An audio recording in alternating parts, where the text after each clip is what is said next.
All right. Hello and welcome to today's video where we're going to be talking about the downside, quote unquote, of emotional maturity. And again, I have kind of said in my promos for this video that this downside that I'm going to be talking about in our process of emotional maturity is is not really a downside. It's more of a phase that most of us are going to go through as we're emotionally maturing, or that we may have been in for a long time if we are just the kind of person who is naturally more kind of empathetic or aware of other people and why they are the way that they are, and have kind of grown up being that way, or if we've grown up learning how to manage and navigate and babysit the emotions and feelings and thoughts and experiences of those around us in order to avoid being hurt and in order to avoid being harmed.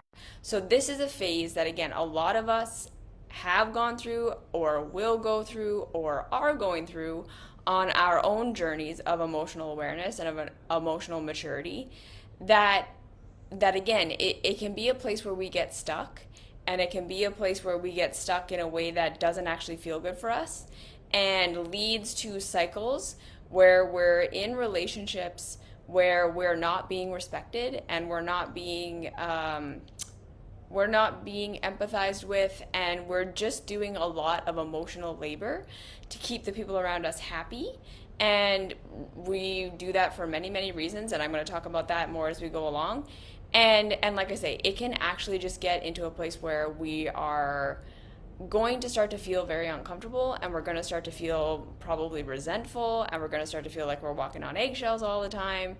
And also we can just get really confused about where the line is between being empathetic and understanding and gracious with other people, where that line is, and then where it crosses over into codependency and where it crosses over into unhealthy relationship dynamics that, again, are generally leaving us in a position where we're doing a lot of work that we really shouldn't need to be doing, and where moving forward in relationships is actually healthier when we do something else. Okay?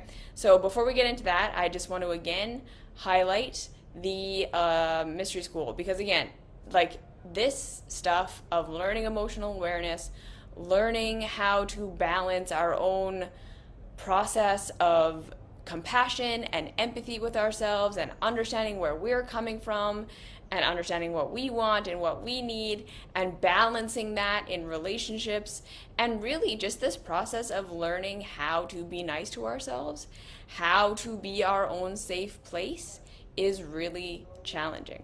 And so again, with these videos and everything that I put out as free content, this is a lot of the intellectual work, right? Like, this is the intellectual understandings. This is the putting all the pieces together and really understanding why things are the way they are and why we are how we are, and it can provide a lot of clarity. But the real truth is that this stuff is like 5% of the journey, right? Because the real work and the real benefits that we get from this information is when we are able to practice it, is when we're able to actually embody it. And the reason that I created the school, the mystery school, in the first place was because I was seeing that a lot of people could understand this stuff, but they didn't know how to apply it. And the process of application was getting really confusing. And so that is literally why I created the school, to be like a step-by-step process of how to take this understanding, how to take this awareness, and actually apply it to your life, because that's where the benefits come, right? It's very similar to like exercise or fitness. It's like we can have all the intellectual understanding of how to work our bodies, that anyone has. But if we're not actually doing it, we don't reap any of the benefits, right? You don't get fit by reading about fitness. You don't get fit by watching other people's fitness YouTube videos. And the other thing is that getting fit, getting stronger in our bodies, it's a process, and we can't skip steps, and we can't jump over things that don't feel good. And it can be very confusing how to move forward. And that's exactly why I created the school. Like, it's literally a step by step by step. If you follow the protocol and if you do the practices and if you actually integrate these things into your life, it will change your life. Because again, I know that it can be really frustrating to watch all these videos and feel like you get this stuff and you know it, but why can't you do it? Like, why can't I make it real? Why can't I like actually be nice to myself? Why can't I actually make these things a real lived experience? And it's because we have to practice. It's because we have to meet ourselves where we're actually at, and we have to practice the practices that are for that phase.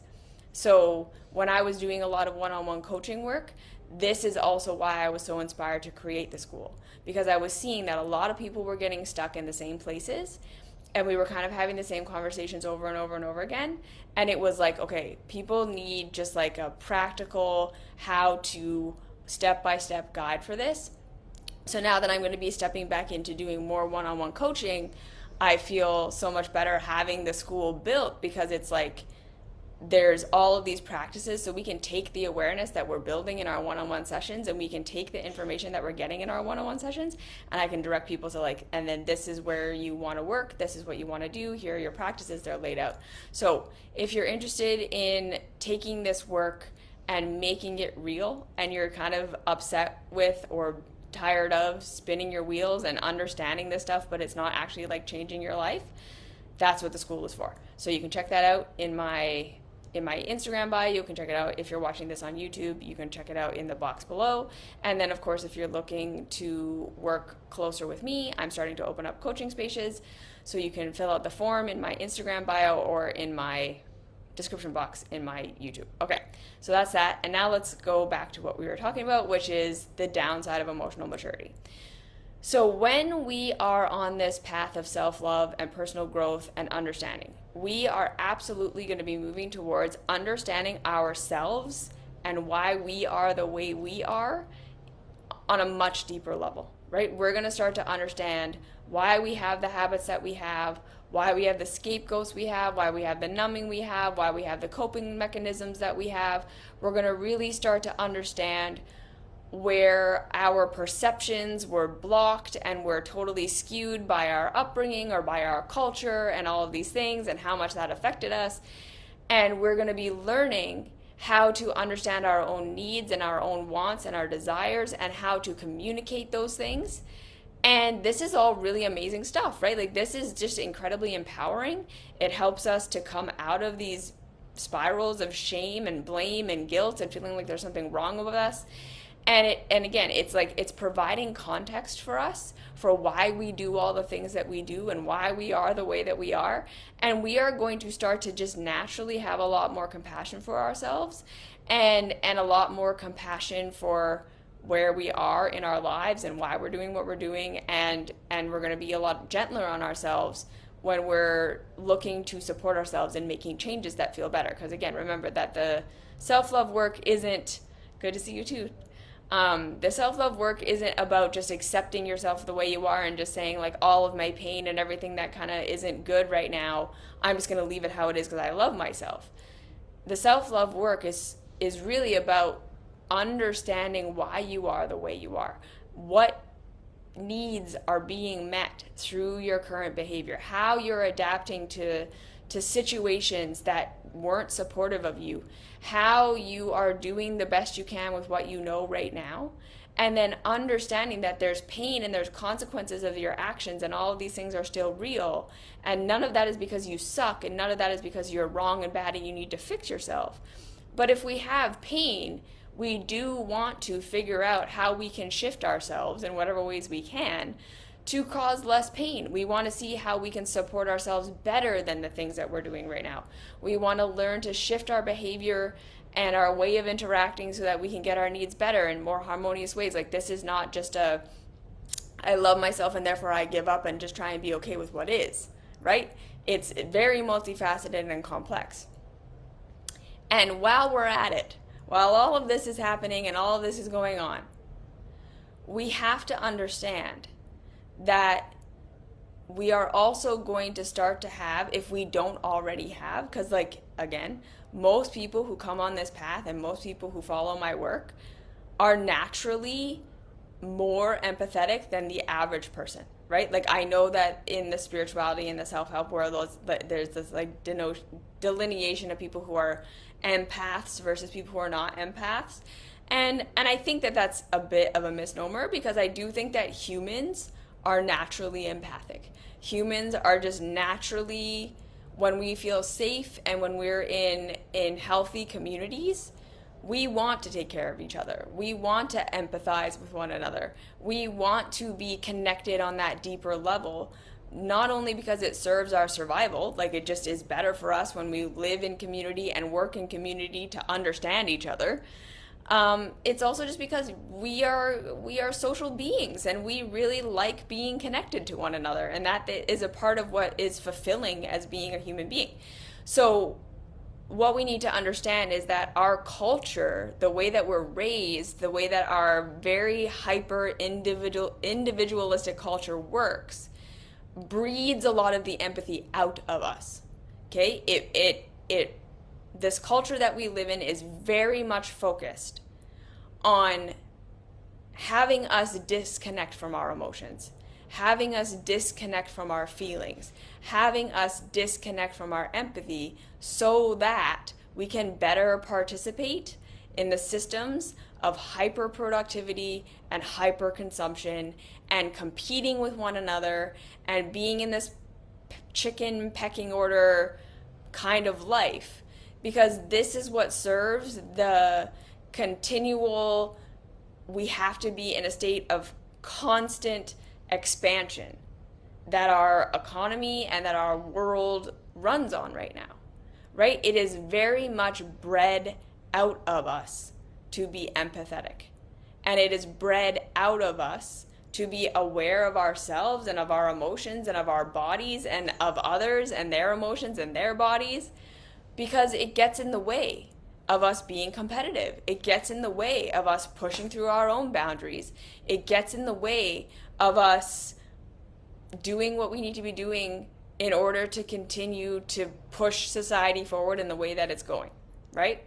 And so when we talk about empathy and empaths, a lot of the time what I find is like, we're really talking about people who learn to protect themselves in emotionally, mentally, spiritually, physically unsafe environments in their childhoods and in their upbringing by being hyper aware of what was going on with everyone else, so that we could be on top of protecting ourselves from getting hurt by continually predicting the needs and wants of others so we could fulfill them so that we wouldn't get hurt.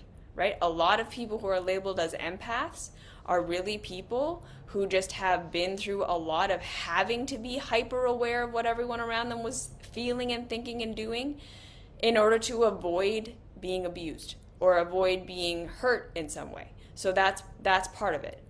Another part of it is that it could be that we have a lot of people who are just naturally, the way that they are, not as susceptible to having their humanity shut off. Because this is what I really believe, again, is what empathy is. It's a huge part of our humanity. It's a huge part of us, again, being connected to the fact that we're not just brains walking around here to intellectually understand things and accomplish things, which is how our society treats us, which is how our society values what it values and tells us what to value and everything. We are essentially treated like we should be able to behave like machines who can just constantly be on this upward trajectory of consumption and production, and that we shouldn't have our bodies that stop us from being able to do that, our emotions that stop us from being able to do that, our feelings that stop us from being able to do that, our relationships that stop us from being able to do that. And we're even bred to like see all of our relationships as just a transactional thing, as just what can you do for me and what can I do for you to help us both move forward. And so there are a lot of us out there who just, for whatever reason, weren't as susceptible to that. our emotions were too strong, our bodies were too strong and or weak, right? A lot of us were chronically ill, a lot of us were neurodiverse, a lot of us were just naturally incredibly emotional human beings. And so that empathy never got bred out of us. And we now just live in a world where we tend to have an awareness of how other people are feeling and what they're actually thinking and what they're actually going through more than the other people have of themselves sometimes. Where we are naturally able to empathize and understand where people are coming from, what they actually mean by what they say, what they're trying to accomplish with their ways of being, even though they might not actually be accomplishing them. We can like see that stuff, not necessarily even more than the person we're thinking of, but we can see it more than the other people we're around. And this again can lead to a very confusing, a very tumultuous relationship with relationships and with other people, because we have this extra layer of awareness, this extra layer of feeling, this extra layer of empathy, that means that we can't operate the way everyone else operates, right? So that's the first thing, is that we get into a place where, like, part of the downside, quote unquote, of emotional maturity is that we're not able to compete the way everyone else can compete. We're not able to be cutthroat, and we're not able to really do the things that lead to, quote unquote, success in our world, because we have too much understanding and empathy and care for other people. We're not able to just plow ahead and get what we are there to get and take down whoever we need to take down and to compete and to do all this stuff the way everyone else is. And that is the first thing to understand, is that part of the downside of emotional maturity is that you are going to be less able to fight for yourself in our world that absolutely almost always demands that we are in a state of fighting for ourselves. We are naturally going to be the kind of people who want to cooperate, who want to work together, who see similarities in others and the things that we're trying to achieve, and we think, let's collaborate, let's share, let's do this together. And we get rejected and we get kind of taken advantage of a lot of the time because everyone else is just out for themselves. And so they either don't want to share, they don't want to collaborate with you, they don't want to work with you, they don't want to do all those things, or they want to do it just so that they can get from you what there is to get from you and then kind of move on. And that is also incredibly painful and hard, right? And not even necessarily just in like career or whatever, but this is also how it is in friendships and in other kinds of partnerships that aren't necessarily professional or helping us financially or something like this. We have to also remember that there's social clout and social currency, that if we're not playing the game and we're not part of that competitive, cutthroat, I'm going to help you, level up your social status and you can help me level up my social status, then those relationships just kind of fizzle out too. And then last thing is that we can get into a position where we're just kind of chronically in the provider counselor role, when people realize, okay, you might not be good for my social clout, you might not be good for me to like accomplish more in my career or whatever, but I can lean on you when I'm sad and when I'm lonely and when the cracks of this ultra competitive individualistic society start to show. I can lean on you and you're going to be there for me because you're empathetic and you care. And then when I start to feel better or I start to feel strong again later, right? Like I'm off doing my thing and I'll be back and talk to you again when I'm down and I need something from you. So this level of empathy, meaning that we're not going to be good competitors, we're not going to be good competitors, we're going to just tend to be softer, kinder, gentler people, means that in a lot of ways we are going to struggle to get ahead or stay ahead simply because the ways that our systems are set up mean that you kind of have to disconnect from your humanity in order to compete and keep up, right? So this downside of emotional maturity, one of the first ones, is recognizing that we're not going to be able to play the game the way everyone else is playing the game. And that is hard. Okay, so like, again, we talk about this a lot in the mystery school because I think that something we kind of have to recognize about having empathy and about staying connected to our humanity and being connected to our emotions and being connected to our feelings is that it makes us different. And that we aren't going to get to a place where we have all that and can compete and keep up. We kind of have to accept that we are going to have different kinds of lives. Like, we're never going to become the kind of person that can hold on to our humanity and keep up with all the stuff we have to do in society. And learning how to find our middle ground where we are checked out enough but can still get our needs met, because that is difficult. And accepting that we are never going to be the way everyone else is, and that means that we might be a little bit more lonely than other people. That means that we have to like figure out stuff in our career that other people don't have to figure out. We have to figure out stuff in our relationships that other people don't have to figure out because we just have this deeper level of feeling and empathy. It's complicated and it's hard and it can be really lonely. And so one of those emotional downsides, again, is understanding that your humanity, generally speaking, doesn't fit into the systems that we have. And it's not going to fit in, right? We're not going to get to a place where we can be who and what we are and also have all the success and all the achievement that our society tells us we're supposed to have, because these two things are just kind of mutually exclusive. So we have to find our own balance of how do I maintain and sustain, or if it's not even something we can control, how do I take care of myself?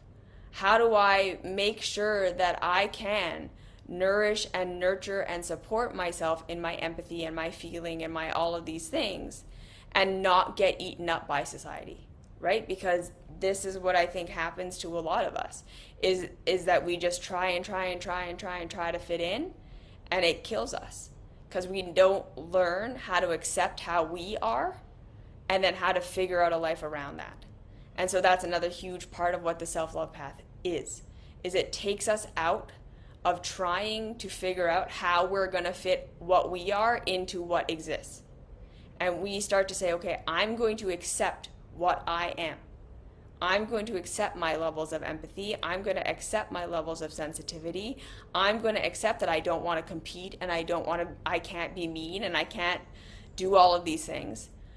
And now I'm going to work with that. And I'm going to slowly start to figure out how I can be this way and still be okay. Which means sometimes we do have to check out of certain social situations, which means sometimes we have to figure out an enough in our work, and then we don't keep pushing forward and we don't keep trying to be more and do all this stuff. And we find our enough and we allow that to be enough. And then we have to do that internal work of not allowing society to continue to push us to believe that we're not good enough and we're not doing enough because we're not continuing to compete and go for it. And then this next part is learning how to be in relationship without being on constant alert and self-protection via continually empathizing with and then emotionally babysitting everyone around us, and not getting sucked into being the perpetual counselor because we're so much more aware and empathic than everyone else, and because we live in a society where people are freaking starved for that. Right? Like, we gotta understand too that the way most people are living and the way that most people socialize and the way that we are trained to have relationships is incredibly unfulfilling and unsatisfying. Most people are walking around never having actually experienced intimacy.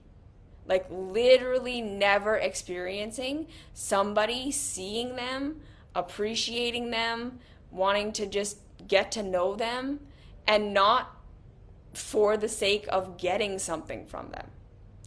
a lot of people, again, because our emotions and our feelings and our vulnerability is so much a part of our capacity to have an intimate connection, most of us walk around not even wanting to have an actual intimate connection with anybody because it just feels way too dangerous. It feels way too vulnerable. It feels way too scary. It feels way too much like we're going to get hurt and dropped off a cliff, because in a lot of cases we do, right? Like, we live in a superficial world, not because people are actually superficial, not because people are just choosing to be superficial, but because you have to be superficial in order to succeed, right?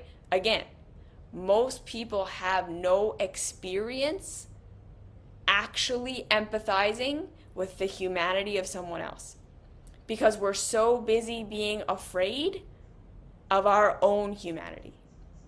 We're so busy being afraid of our own vulnerabilities, our own weaknesses, our own just nature, right? Like the things we actually care about, the things we actually are interested in, the things that we actually want to do, our sexuality, our spirituality, all of these things, and that can get us into a situation in social circles where people say, well, you're not normal. That's not good enough. That's not right. That's not how you're supposed to be. Like, we're all so busy policing ourselves and trying to shut down what would lead to us being able to have an intimate connection, that when we finally interact with somebody who's empathetic, who is understanding, who is not judgmental of us, who sees us in our pain, in our pleasure, in our specialness, who sees our vulnerability and sees our pain but doesn't see that as a weakness and just sees that as a part of our humanity, we're like, right? Well, kind of two reactions. We either have that, oh my God, all I want to do is be around you. Can you just be my counselor? Please, just blah, blah, blah, because we've never had that before. Or we get so freaked out and we shut down and we run away. So then, right, the empathic person who's walking around just being able to empathize with others, who's able to see the vulnerability and the uniqueness of other people and who's able to appreciate it, walks around being kind of constantly knocked between these two reactions that people have to us, which is either, oh my God, be my therapist, and I just want to be around you all the time, and they kind of just want to suck you dry, or they get really freaked out and they don't want to talk to you, right? And then especially if you show your vulnerability, if you show your weakness, if you show your true colors, even if those things aren't necessarily vulnerable or weak, but they're just like your uniqueness, it's all like, ooh, right? Like people get freaked out because it's way too deep for most people. Like, it's not that surface level. We can make fun of, the celebrities on the internet and shit talk people and sports and job, right? And so, again, we live in this world where we are trained to be superficial. We are trained to have superficial relationships. We are trained to constantly be in a state of policing ourselves and shutting down ourselves and shutting down our authenticity and learning to be what everyone wants us to be so that we can feel like we fit in and that we're safe. That being vulnerable, being connected to your humanity means that you're operating from a totally different place. That the rules that work for everybody else and the rules that apply to everyone else just don't work for you, and they don't apply to you. And so that's the downside number 2 of emotional maturity, is that relationships are going to be like a totally different thing for you than they are for everyone else who can be superficial, right? Because again, that's what we're trained to do and what we're trained to be. And it doesn't fulfill people, right? Like, no one's walking around feeling good being in a superficial place. But the fear of being authentic and the fear of being vulnerable and the fear of reconnecting to emotion and our humanity is so deep and so profound, and again would make us weaker within the context of the system that people just don't do it and they don't want to do it. You see? So that's another thing to just be aware of. When you're an empathetic, caring, still connected to your emotions and humanities person, socializing is always going to be a bit weird for you. And it's hard, right? Because we're just not used to. And again, right, we also have to understand that emotions and vulnerability freak us out. That's another part of the reason why we live in such a superficial world. Because we don't want to be connected to our vulnerability. We don't want to be connected to the things that make us weird and that make us different. We don't want to be connected to our emotions because these things make us feel weak. They make us feel unsafe. They make us feel deeply vulnerable. And it's coming to terms with the fact that we are deeply vulnerable.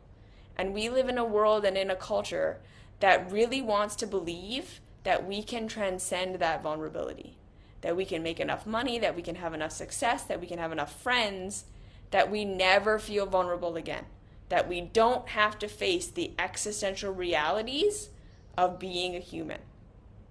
So this is another part of emotional maturity that's really challenging, is that we are going to be connected to the existential realities of being alive so much more than everyone else. And other people are going to be like, you have anxiety, you have depression, you have all these things wrong with you because you can't just get on and just be fine. And it's like, well, what it really is that I can't distract myself enough, or I feel these things in a way that other people simply don't feel. The existential realities of being alive, right? I don't know where I came from. I don't know where I'm going after this. Death is going to happen. I don't know when. Everyone I know and everyone I love is going to die. Like these things, I'm going to be in pain and I'm not going to know why. I'm not in complete control.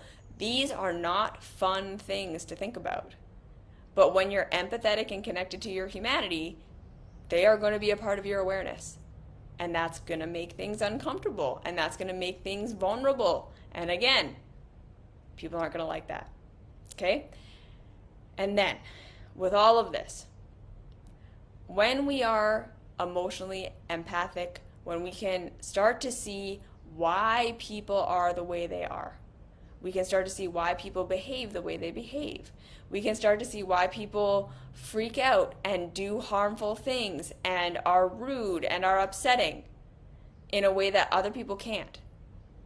We naturally have the tendency to not go into defense and to not want to attack back and to not want to just leave the relationship like most people would, right? When most people encounter people who act shitty, because we all act shitty sometimes, there's a like, fuck you, right? I'm not going to do this. Or fights happen, or it's two triggered people interacting with themselves. It's two people who don't know what they want and don't know what they need and aren't knowing what they're feeling, that are just reacting, and that's just kind of how life is. Whereas when we start to become more emotionally mature, we can start to understand the reactions of other people. We can start to see like, okay, they're not a shitty person. They're doing this because they're feeling this and they're not able to communicate it. They're feeling back into a corner. They're perceiving that this is the way that things are and it's not really what's happening. And then we can get into this place where, because we are aware of why people are acting shitty and why they might be being mean to us or being rude to us or attacking us, where we start to overextend ourselves to understanding them, to working with them, to getting to a place where, say if someone is hurting us with their behavior, we come up with this whole complex web of how to explain, I totally understand this isn't your fault. I see where you're coming from. I'm empathizing with you. I understand why you're doing this. I see the needs that you have. I see how you're saying it. And I'm just trying to express that this didn't feel that good for me, but it's okay. And I know it's not your fault. And we're doing all this emotional labor because we are trying to stand up for ourselves in relationships. We are trying to have healthy boundaries. We are trying to mitigate drama and being attacked and being defended against and all of these things via overextending our emotional awareness and our communication to the point of cleaning up the mess that other people are making in relationships, right? Like someone hurts us and we know that if we say, hey, what you just did really hurt me, they're going to feel so much shame and guilt that they're going to either defend themselves and start being like, well, you're making me feel bad for saying that I did that. You're blaming me. You're all of these things. Or you know that they're not going to even hear you and they're just going to go into self-blame and self-shame and I'm so horrible and blah, blah, blah. And then now it's a counseling session to try to get them out of their dark hole. And then you weren't heard because you either spent the entire time explaining to somebody that they hurt you, but you understand it wasn't their fault and it wasn't bad from them and all these things. So they just feel let off the hook and then they don't really care. And then they just keep hurting you in the same ways over and over and over again. Because basically you did all this mental gymnastics to let them off the hook so that they wouldn't attack you. Or the point of the conversation became about comforting them and making them feel better about their behavior and understanding that they're not wrong and bad. And then again, the point gets missed. They miss that this was about they do need to change their behavior in order to be non-harmful for you. Or you're going to have to set a boundary where you're just not as close. And that point gets missed. And it just becomes all about babysitting the response and the emotions of someone else. And we do that for multiple reasons, right? We, number one, do that because we do care. We really do see that these other people are not bad people. They aren't hurting us on purpose. We can see their trauma and their history and why they would be behaving the way that they are. We don't see an evil person. We don't see a bad person. We don't see someone we need to defend ourselves against or who's just shitty for no reason. We see someone who's hurting, who's misunderstanding something, who's coping, who's numbing, who's managing their life the way that they're managing it. And so, of course, we want to communicate with people in a non-combative way, in a non-violent way, in the hopes that we're not going to like hurt their feelings back, right? Like that's part of this. Second thing is, again, a lot of us learned that the only way to stay safe in relationships, the only way to avoid being attacked, being kind of like gaslit and told that our feelings don't matter or that we're wrong or that, you know, we're hurting and we shouldn't because we just misunderstood and all of these things, was to be overly empathetic. That the only way to avoid someone treating us like shit is to be constantly predicting their needs, constantly predicting their behavior, constantly trying to make them feel comfortable and happy so that they don't come at us. Right? We're doing that extra emotional labor of continually, like I said, expressing ourselves in a way that we know is going to get us heard and seen, or at least not attacked, or where we're just constantly in a state in the relationship in general of being the other person's emotional babysitter, of over empathizing with them in ways that they are not empathizing with us, of overseeing what's going on with them, of over trying to understand them, all of these things, overextending ourselves, because that's the only way we know how to feel safe in relationships. That's the only way we know how to defend ourselves from pain, is by being ultra empathetic. And so we have to realize that these parts of ourselves that overextend and that take our emotional maturity and then use it almost like a weapon against ourselves, right? Like we take our capacity to empathize with others and to see the goodness in others as a reason to allow people to continue to walk all over us, to hurt us, to be inappropriate, to be immature, and we are willing to continue to clean up that mess for them, right? We are continually willing to overextend forgiveness, to overextend it's okay, to make them not feel bad for doing the things that they did, You see, we get into this kind of situation because we're letting our empathy kind of run amok. And this is something that I think a lot of us struggle with on our emotional maturity journey, is because we can no longer see people as evil, and we can no longer see people as intentionally bad, and we can see the pain behind a lot of people's shitty behavior. We use that as an excuse we give ourselves to tolerate being treated poorly instead of setting up boundaries we need to set up. And I think a lot of the time in the spirituality, self-help, personal growth world, we're trained that in order to be an empathic person and in order to be a good person, we have to be continually forgiving and continually empathizing and continually turning the other cheek, which is literally meaning like they hit you on this side, let them hit you on the other side. That we don't stand up for ourselves, that we don't set boundaries, that we don't have higher expectations of the behavior that we accept, because we're thinking that that means that we're not being empathetic, that we're not being kind, that we're then being like these cutthroat, competitive, mean people we don't want to be like. And we're not able to see that that's black and white thinking. And that in this emotional maturity journey, we need to start to be able to see the gray area where we still have empathy for others.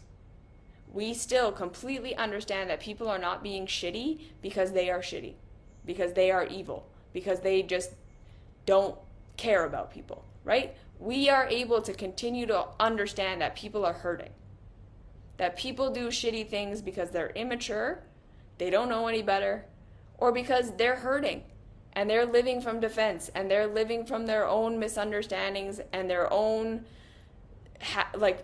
terrible things that happened to them and the ways that they were treated. And we can see that and we can understand that and we can fully empathize with that. And we can give people second chances. We can have conversations where we explain, hey, what you did here, I see why you did it. Or even like, can we have a conversation for you to really understand why you did it? So that you don't feel like you're a terrible person for doing what you did. So that you can understand that what you did wasn't okay, but it's not because you suck. And then we're going to make a plan that we're not going to keep doing this. Okay? So there's this emotional maturity piece that a lot of us need to move into, which is we can have empathy for others. We can have understanding. We can have nonviolent communication where we really try to level with the other person. And like, this behavior just does not feel good for me. Is there a way that we can negotiate changing the dynamics of this relationship? Like, this is not okay, but neither of us are sitting here blaming you and shaming you.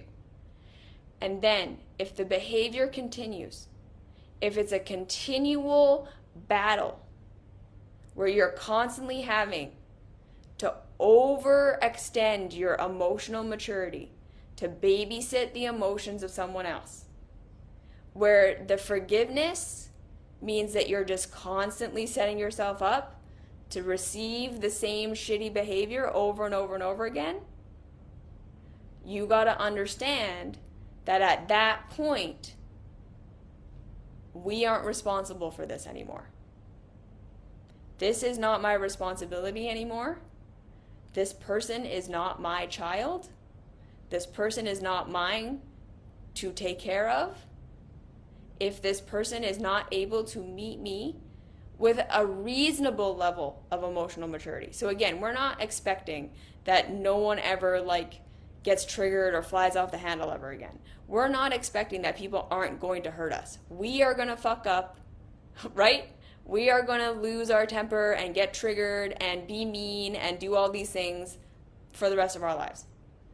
It's can the repair happen without extreme defense that you have to work your way through to even get them to sort of maybe hear you, or without extreme self-deprecation, that means that we are now comforting their emotional state versus actually getting to the point of like what's not even working in the relationship. And if that forgiveness again is constantly leading us to just getting hurt over and over and over again because the person can't change, that's when we have to start to say, I empathize, I understand, this isn't your fault, but I have to be wise and I have to say for myself, I know that you're not doing this on purpose or because you're shitty. But I also know that I don't want to keep putting myself in harm's way. That I have to be an intelligent person who says the best predictor of past behavior, future behavior, is past behavior. And if at this point, the person might be verbally telling you they want to change or verbally telling you they want to work on it, but if their actions aren't living up to that, and like I say, you're constantly in this state of babysitting their emotions or trying to predict them so that they don't hurt you, that's when we need to start to say, I have empathy, I love you. It's not that I hate you or that I don't forgive you. It's that at this point, I'm not going to keep putting myself in harm's way. There's a difference between I hate you and that's why I'm putting up this boundary and I don't understand you and I think you're horrible, and I fully love and empathize with you and I get why you're like this, and I've tried, right, to work with you on this, and at this point I can see that you're just not ready, you're not at a place to not do this behavior, and so I'm going to put up a boundary. I'm going to make some space. I'm not going to keep emotionally taking care of you. Okay, and again, remember, this is happening in the context of safe relationships and of situations where we are not in actual physical danger or financial danger in real abusive relationships, okay? I want to make that very clear. There are absolutely times and places where the power imbalance of the relationship we're in means that we are unsafe being in relationship with people who are abusive or shitty. And it's not as simple as being able to just set a boundary and we're still going to be okay. And that is not what we're talking about in this talk, okay? Scope of practice is very important when we're talking about these things. So legitimately unsafe and abusive relationships, this doesn't apply.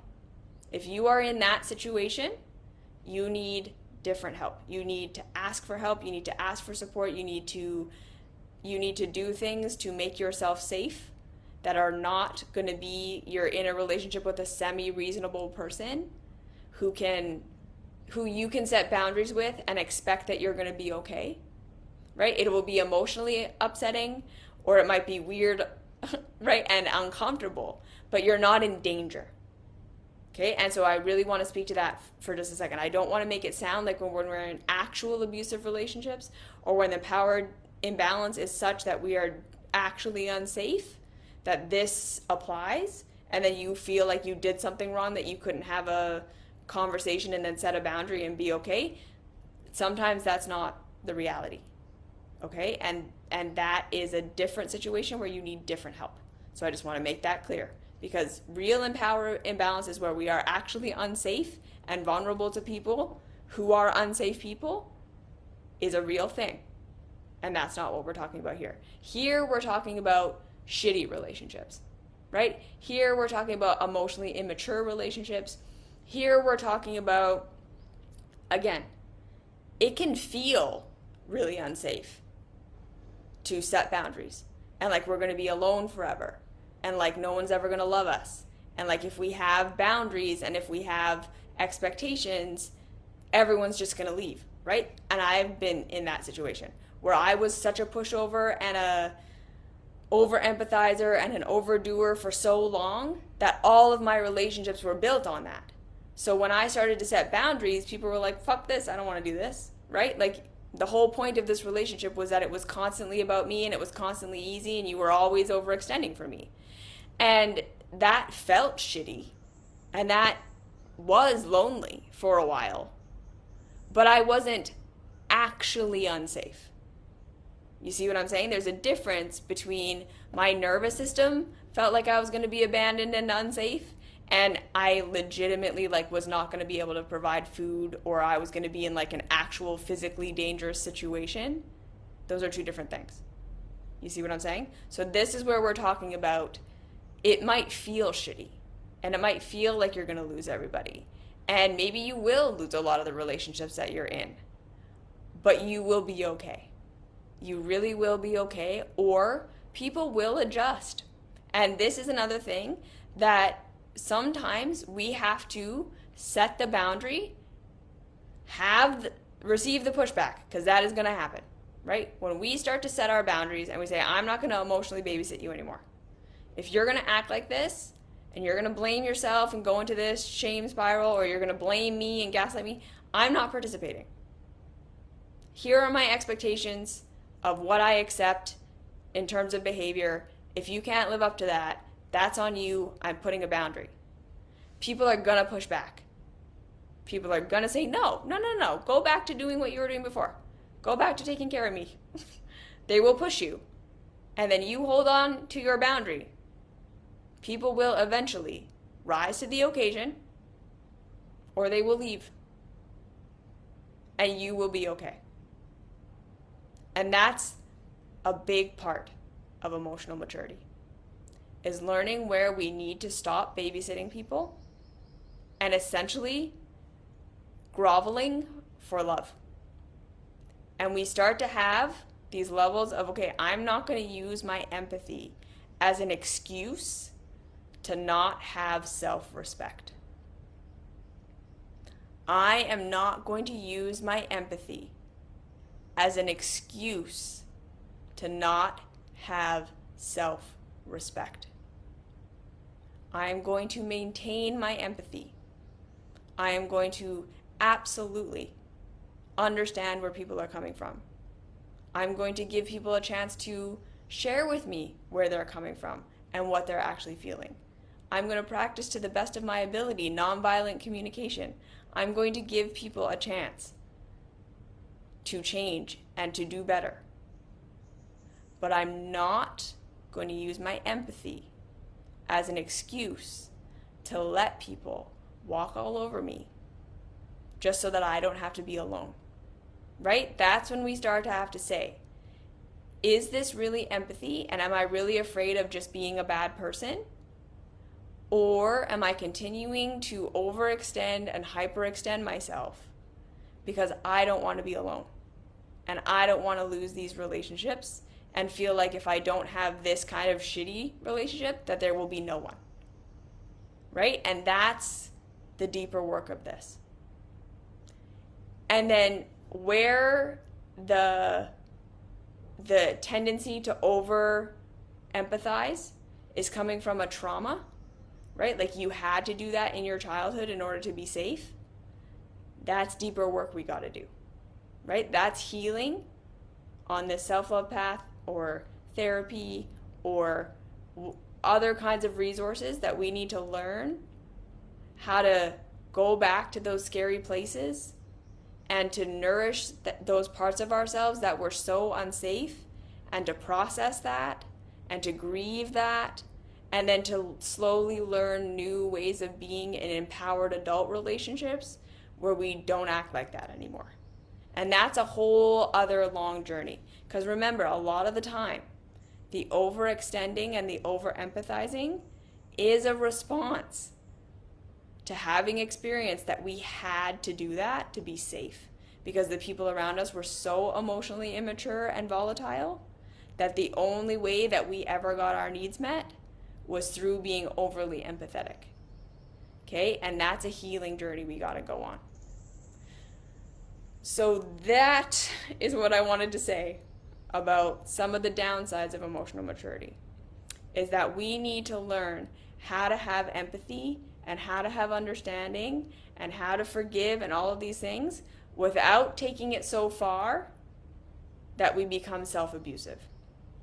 And again, if we notice that in ourselves and we're really trying to shift it and we can't, That's deeper work. That's where did I learn this? This is right. And then understanding that because of the way our perception works and because of the way that our evolution works, is that if we grew up in relationships where we were constantly expected to be overly empathetic and overly caretaking of the people around us, that's what our nervous system registers as a safe relationship, as a familiar relationship.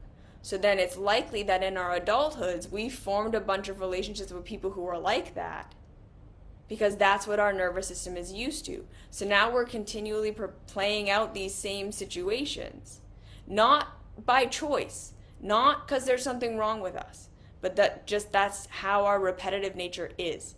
So then it's going to really feel like, well, all people are like that, right? If I'm not like this, I will have no friends and I will have no acquaintances because all people are like this. When really it's like, no, your filter is only attracted to those people because they are the people who are familiar to your nervous system, right? And that's deeper work we got to do to repattern and reprogram that. So it's never your fault that you're overextending. It's never your fault that setting boundaries is hard. If you are in a place where this empathy that you have causes you to continually be in a place where you're compromising yourself, it's not because you're weak. It's not because you're shitty. It's not because you're just supposed to be empathic for the rest of your life and self-sacrificing. It's because learning how to do something different is really challenging. Learning how to love ourselves enough and become our own safe place and go through that emotional catharsis, sometimes with a counselor or with a coach or with a group, that we can be validated in our experiences, that we can grieve all of that stuff instead of seeing ourselves as having to do that and that being a good thing and that being right, and all the abuse that we suffered was because we weren't empathetic enough, and taking on all that responsibility and thinking that was the right thing. We need to go through the period of realizing that wasn't true and we should never have been expected to do that and it was never our fault, and we need to grieve that and process that, and then go through the process of learning how to set boundaries and see that we're not children anymore so that we can be a little bit more okay even if we get rejected and people don't love us. Like, it's a whole thing. But I just wanted to bring awareness to it today, that empathy does not have to mean you sacrifice yourself. And healing and becoming emotionally mature doesn't mean that you have to lose your empathy. It doesn't mean that you have to become mean and not trusting and all of these things. It means that we heal enough that we can have truly healthy relationships with truly healthy boundaries with people who are capable. And when they're not, we can set that boundary and we can hold it without feeling like we're going to die. That's what this is about. So there's nothing wrong with you. And I really want to encourage you that if you recognize these patterns in yourself, to get support and to get help. And, right, come to the mystery school, get coaching, get therapy, whatever you can afford, whatever you can access. Because you don't have to live like that. And it's not your fault that you're living like that. And we just need tools. And there's a process and there is a way. But it's a process. Okay? So that's that. I hope that was helpful. I hope it was some insights. I hope it was some permission that you don't have to keep doing that. Because some of us really are ready to just set those boundaries. Some of us really are in a place where we can just say, you know what? No, this is going to be hard and it's going to be uncomfortable and I might lose people. But I can do it. And I can prove to myself that I can do it. Some of us are really ready for that. So if that's you, start taking some steps. You can be empathetic and caring and loving and understanding without sacrificing yourself. Okay? All right. So thank you for listening. Thank you for being here. As always, please check out the Mystery School. I'd love to have you if you're interested in one-on-one coaching. So I'm not a therapist, but I am a coach of this self-love work. You can fill out my form in my Instagram bio or in my YouTube, whatever. And yeah, and if you want just to get into these tools, good. I'm so glad, Alex. The Mystery School, definitely check it out. It's the step-by-step how to make this real. And until next week, I will see you. Goodbye.